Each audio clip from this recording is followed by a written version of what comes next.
Đấy có quay mà. Cô ta tỏ quay con này ta chỉ mà có thùn ta một số tiền này nhưng chỉ một lên nó lấy tôi giờ phát sống một đó cô chỉ xả để chạy không giờ coi nhau hồ nó này rong câu lên nó thế nào lấy rồi đừng có những bao giờ sao có cả tiêu giờ nè thứ lên nó nè giờ tụi nó phải nhớ chỉ mù lên nó mà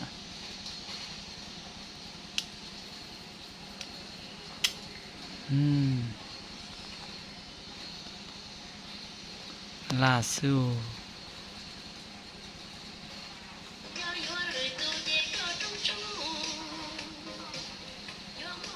Thế nào anh phải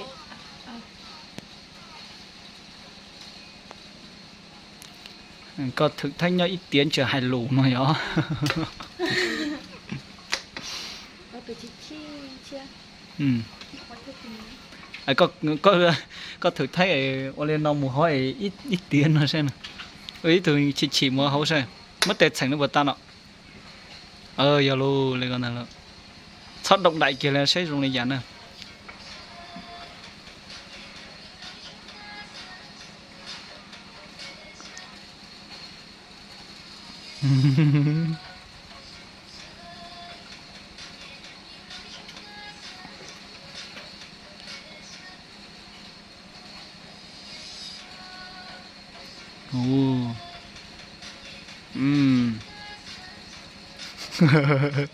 to rồi em rồi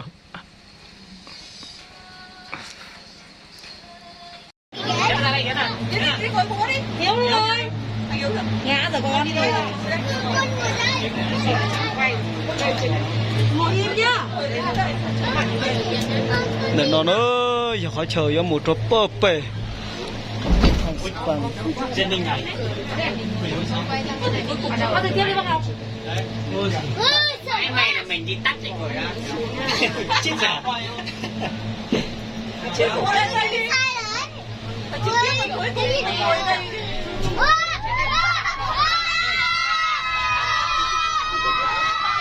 có thể à rất to đấy ôi rất là phái trưởng con kia ngồi à bố ơi cho con ngồi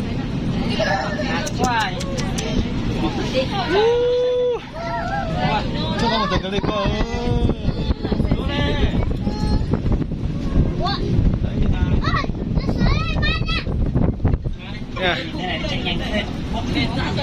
chèn từ sáng đến giờ bên kia về nha các bạn kẻ đi người về có đúng 2 cái luôn à đâu có chào chú Kiên nha nhiều lắm may quan hệ rộng mới nên được sớm này đấy quan hệ học đến chết đâu chú Kiên à người kia bảo lắm rồi bây giờ mới lên đây anh em mình đi pan nha hóa ra đây có một cái ghế ngồi cho nó đỡ ói ha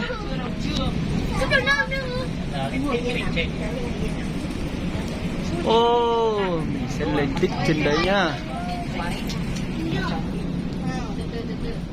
gì mà ghê luôn ha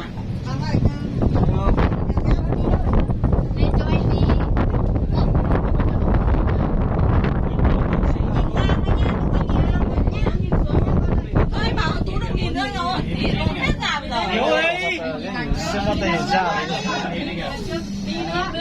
nhưng mà đây hiếu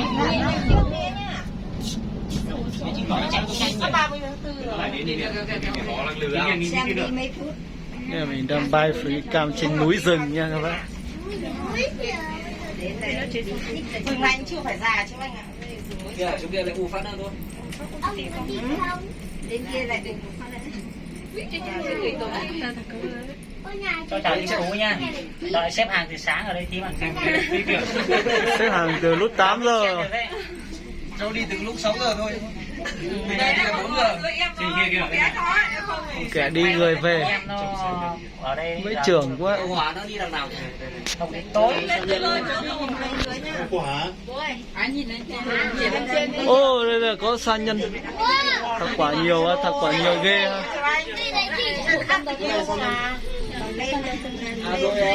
Anh Hòa là đi tàu hỏa dưới kia.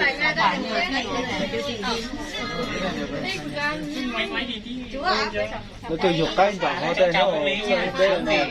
Thì sáng giờ đây chặt đi rồi.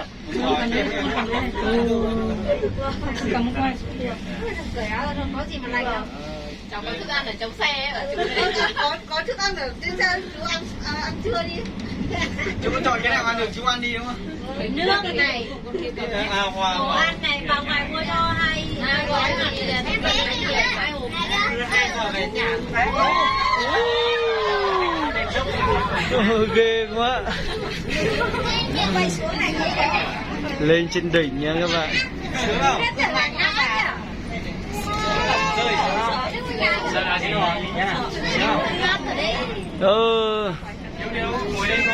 Lên từ tàu phố một chụp với một bộ bể có chỗ xe nữa.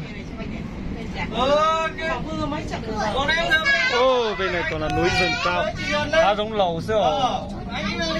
Đó là hàng đó, ít hàng chút xíu, ta ra. Chén chưa đây? Chén là Tuấn đây rồi, không gì đâu. Nên cho cả lái xe ăn cùng luôn.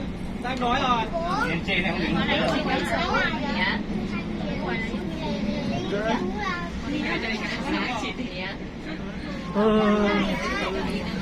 Trúng cờ ha.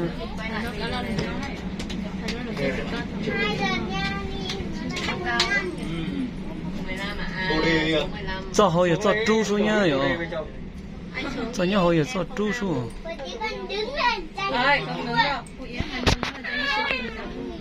Ô, một nó phải xin dịch to một cái nhiều. Chắc hết xăng rồi.